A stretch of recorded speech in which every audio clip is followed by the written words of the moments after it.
वो ये है कि हम बड़े दुखी हैं।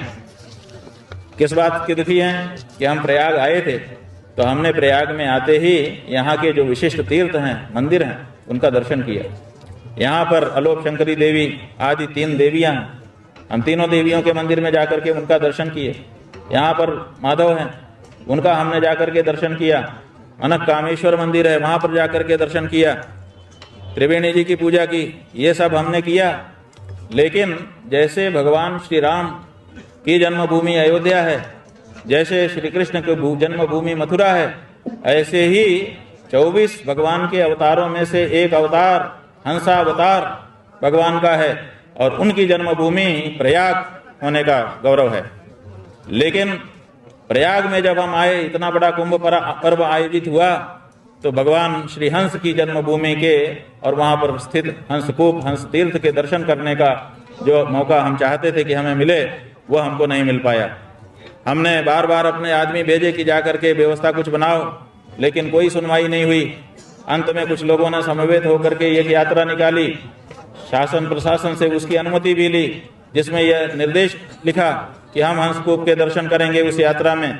तो लेकिन जब वो लोग भी गए, प्रशासन भी उनको दर्शन नहीं करा सका। बाउंड्री वाल किसी व्यक्ति ने घेर दी है, कब्जा कर लिया है उस तीर्थ पर, और बाउंड्री के बाहर से ही उनको अपने भेंट पूजा चढ़ा करके प्रणाम करके वापस आ जाना पड़ा। हम स्वयं सनातन धर्म के शंकराचार्य, हम अपने भगवान की जन्मभूमि का दर्शन प्रयाग जैसी जगह में नहीं कर सके। ऐसा लगता है कि जैसे कुछ दूर पाकिस्तान आकर के खड़ा हो गया, हमारे तीर्थ का दर्शन हमको ही नहीं करने दे रहा है। तो ये बहुत बड़ा मलाल हमारे मन में रह रहा है कि हमको हंस तीर्थ के दर्शन करने का, भगवान हंसावतार की जन्मभूमि को प्रणाम करने का अवसर, पूजा करने का अवसर तक नहीं मिल सका। ये ऊर्जे सिते नम्याम्बई हंसो जात स्वयं हरि ही, शास्त्रों में, भागवत पुराण में और दूसरे शास्त्रों में यहाँ का वर्णन किया गया है। ऐसा हंस तीर्थ आपके प्रयाग के झूसी क्षेत्र में विद्यमान है।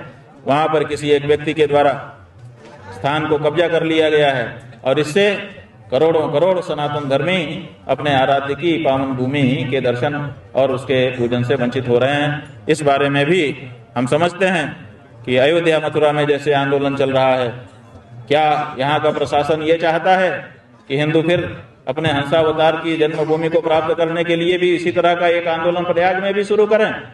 और अगर ये चाहता है तो इस बारे में भी स्पष्टता कर देने की आवश्यकता है। हम तो मारे हैं, जो देखो वही हमको मार रहा है। कहीं अयोध्या में कोई कब्जा कर लेता है, कहीं मथुरा में कोई कब्जा कर लेता है हमारे पावन स्थान को, और प्रयाग में भी ये होने लग गया। तो अगर यही हो रहा है तो यहाँ के लिए भी एक आंदोलन हम लोग शुरू करेंगे और उसका जिम्मेदार यहाँ का प्रशासन होगा, यहाँ की सरकार होगी। तो ये बात भी हम कहने चल जाना चाहेंगे।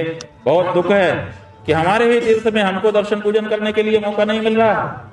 ये अन्याय है और इसी तरह के ढेरों सारे अन्याय हम लोगों के साथ हो रहे हैं। और इसीलिए हम सोच रहे हैं कि कहने के लिए हिंदू सरकार है, कहने के लिए डबल इंजन की सरकार है, लेकिन हिंदू अपने आराध्य 24 अवतारों में से एक उनकी जन्मभूमि में जाकर के वहां पर माथा नहीं झुका सकता। बाउंड्री से उसको पीछे धकेल दिया जाता है। अगर ये सब हो रहा है तो हम सनातन धर्मियों को मानने के लिए पर्याप्त कारण है कि अभी हमारी सरकार नहीं है। हमारी सरकार नहीं है तो फिर हमको इस बारे में प्रयास शुरू करना पड़ेगा। तो ये एक बात है।